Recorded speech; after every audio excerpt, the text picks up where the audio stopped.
Olá, boa tarde. Você já perdeu o sono usando a internet?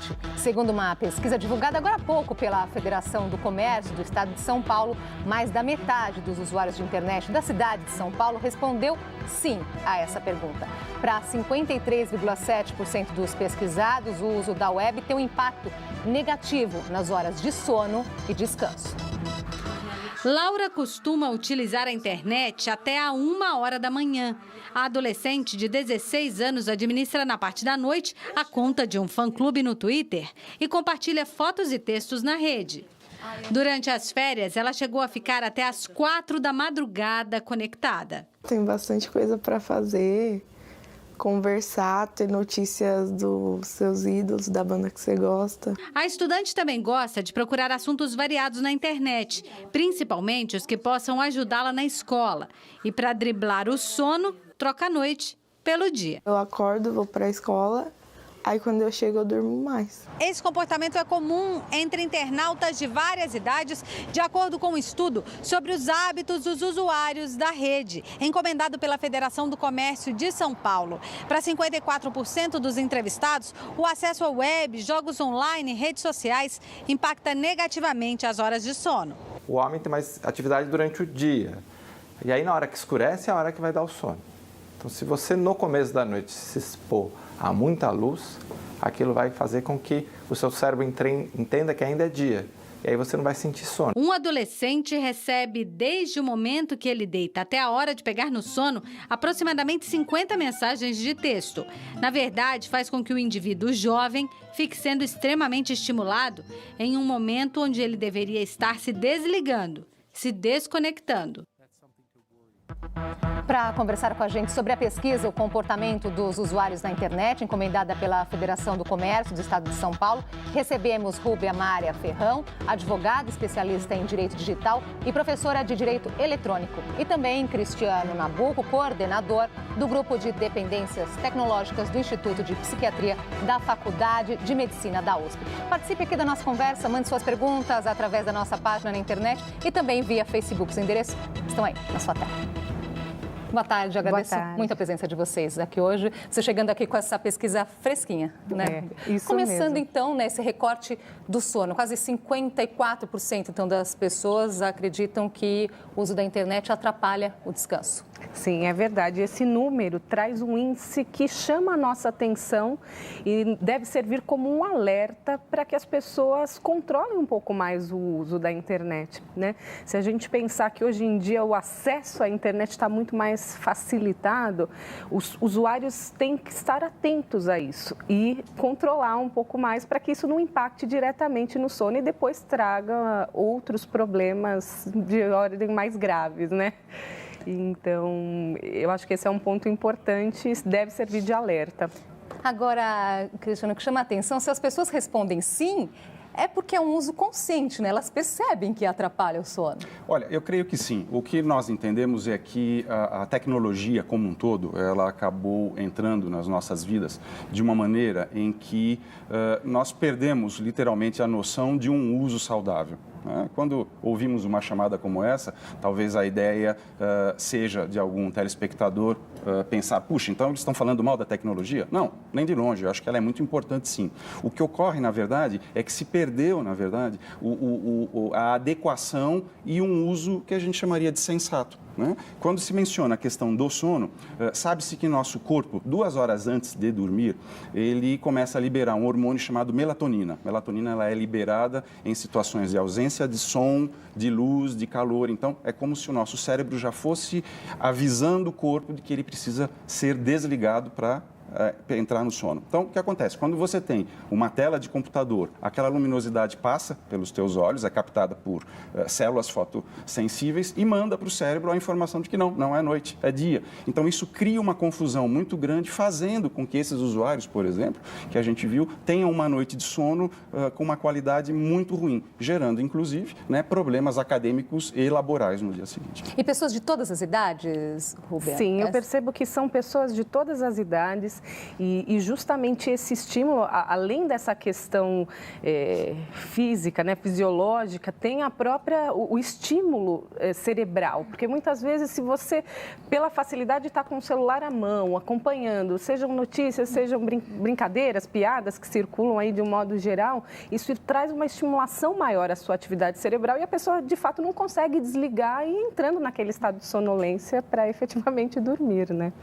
Agora, acho que vale aqui falar um pouquinho, então, da importância do sono, né? Falar, perde o sono, não tem descanso, o quanto que o sono é importante? Olha, o sono porque muitas vezes o jovem acha que não, né? O sono, ele é absolutamente importante porque é exatamente nesse momento que você consegue atingir o que a gente chama de sono profundo, sono REM, né? Que é aquele sono em que você mexe os olhos, é um momento onde você consolida a sua memória, que você cria todo o processo de reorganização cerebral, biológica. Então, alguns teóricos, inclusive, dizem que o fato desses jovens hoje não conseguirem ter uma noite de sono correta estaria fazendo ou contribuindo, inclusive, para o aparecimento maior desses diagnósticos de déficit de atenção.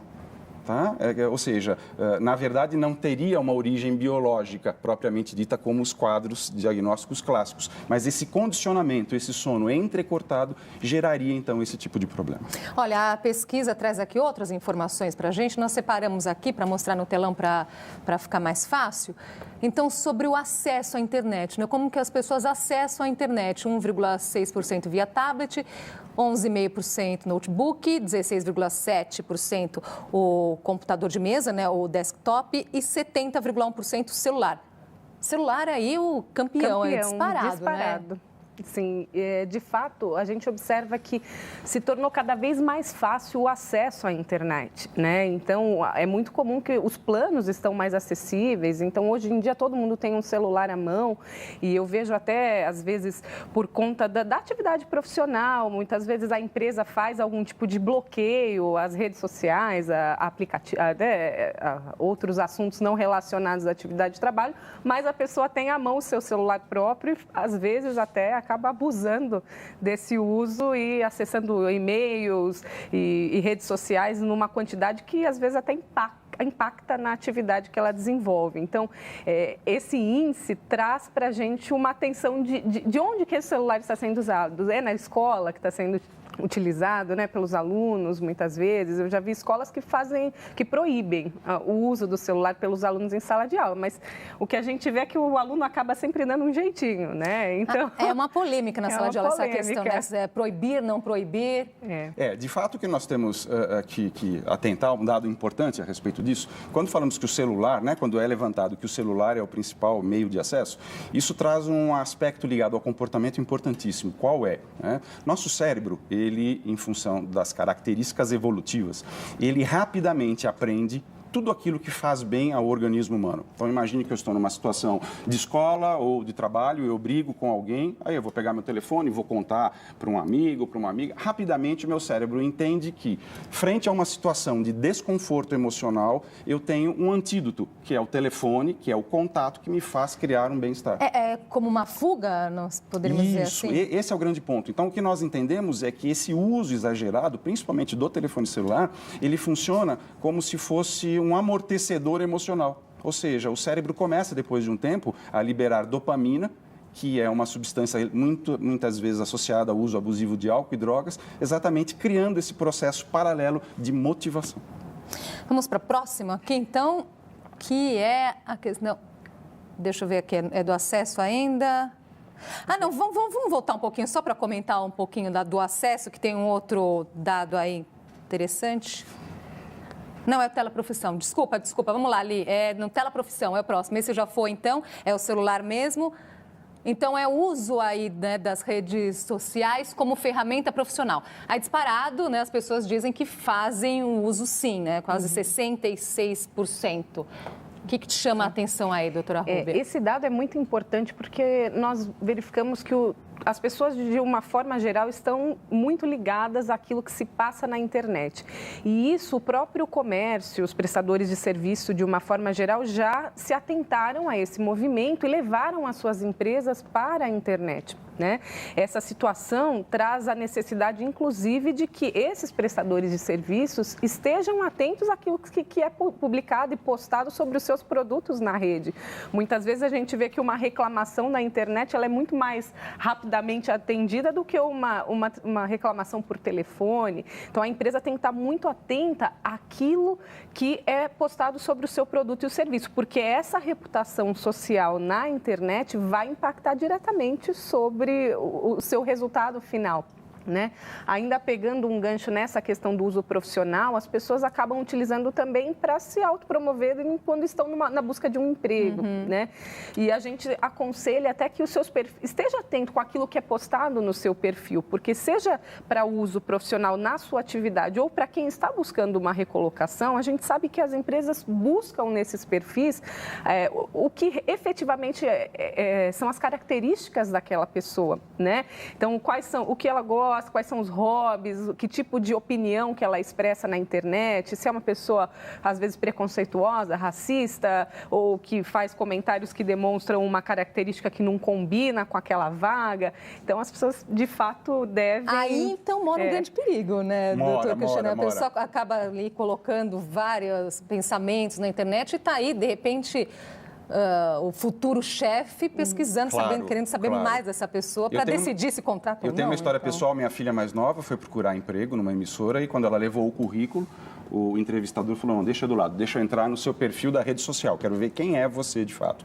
E aí... Assim, no momento da entrevista. Assim, deixa eu ver de fato quais são suas afinidades, o que você gosta, o que você não gosta, né? Quais são seus ideais, sua visão de mundo. E eu acho que ele foi muito esperto, porque na verdade, quando você entra numa rede social, você tem um raio-x absolutamente claro. Então, um problema que eu vejo é que antes de usar uma rede social, eu tenho que procurar ter claro qual é a utilização que eu vou fazer daquilo. Por exemplo, eu tenho uma rede social, só que eu só posto questões ligadas ao meu trabalho. Sim. Os textos que eu escrevo, os livros que eu lanço. O que você não pode fazer, na verdade, é misturar sua vida pessoal colocando fotos, por exemplo, no final de semana ou com um copo de uísque ou numa posição, de repente, uma menina com uma minissaia, com uma posição um pouco mais estranha. Então, a grande pergunta que a gente faz é como que o seu futuro empregador amanhã vai reagir a esta publicação? Esse seria um aspecto importante. Se isso pode denegrir sua imagem, não poste. Quantas pessoas têm essa consciência? Pouquíssimas, né? Pouquíssimas. Eu acho que a rede social, na verdade, ela virou um grande ponto de encontro, onde lá eu vejo, sou visto, eu promovo muitas vezes para pessoas que eu não gosto, aquilo que, na verdade, eu não sou. Então, é como se eu precisasse mostrar uma imagem falsa minha e aquilo vira, na verdade, um grande teatro, né? Eu acho que vale colocar aqui um outro alerta, doutora Rubia, que nós estamos vendo aqui cada vez mais que a própria justiça está fazendo uso ali de algumas conversas, né? Tanto no WhatsApp mesmo, alguma declaração nas redes sociais, no aspecto jurídico também, não é? Como prova. A gente costuma dizer que a internet, da mesma forma que tem tudo de bom, também tem tudo de ruim, né? Então, as fraudes, elas migraram para a internet e mesmo, de um modo geral, tudo aquilo que está no mundo virtual pode ser utilizado como prova no mundo real. Né? Então, é muito comum que fraudes sejam detectadas nas redes sociais.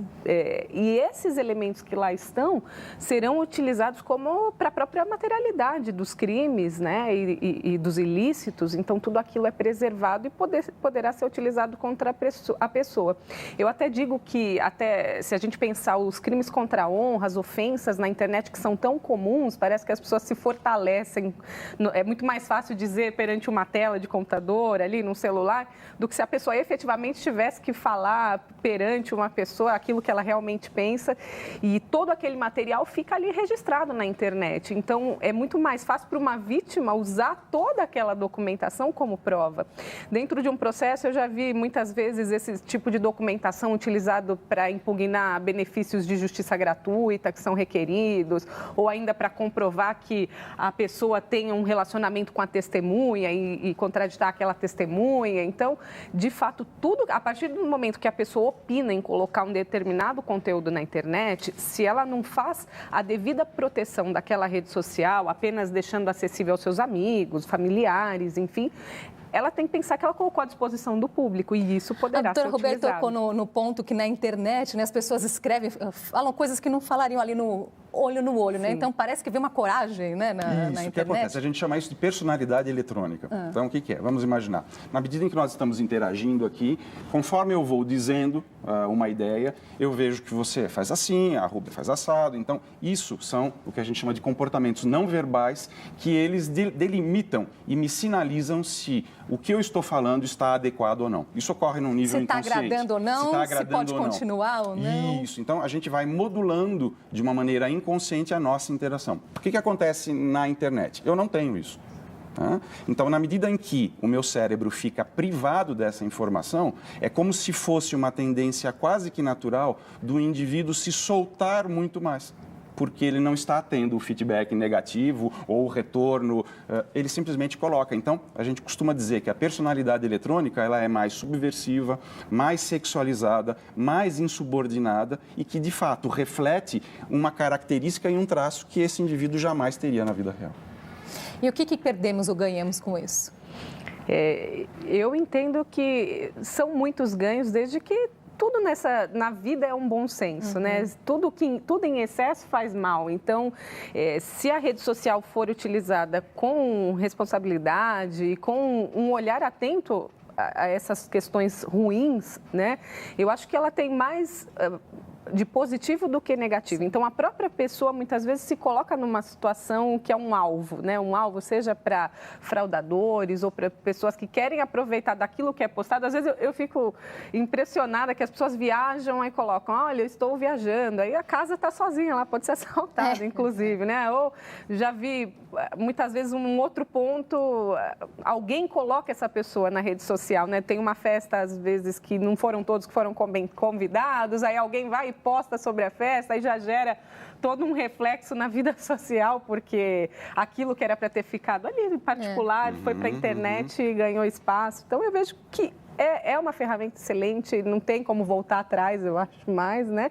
Mas as pessoas que fazem uso têm que ter bom senso de um modo geral, como tudo na vida, tudo em excesso faz mal.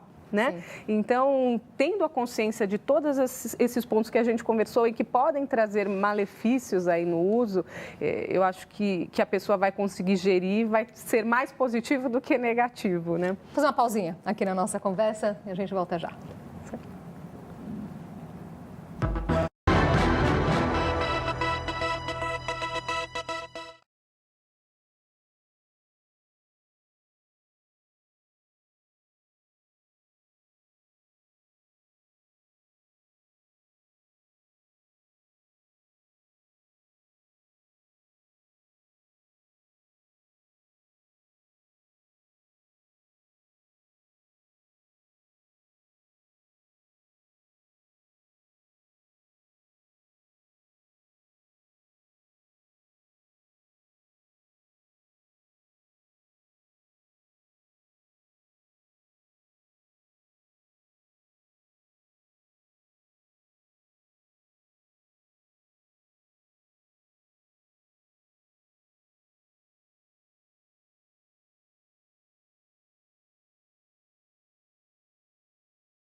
Já estamos de volta com o JC Debate. Hoje nós conversamos sobre a pesquisa O Comportamento dos Usuários na Internet, encomendada pela Federação do Comércio do Estado de São Paulo. Com a gente aqui, Rúbia Maria Ferrão, advogada, especialista em Direito Digital, e Cristiano Nabuco, coordenador do Grupo de Dependências Tecnológicas do Instituto de Psiquiatria da Faculdade de Medicina da USP.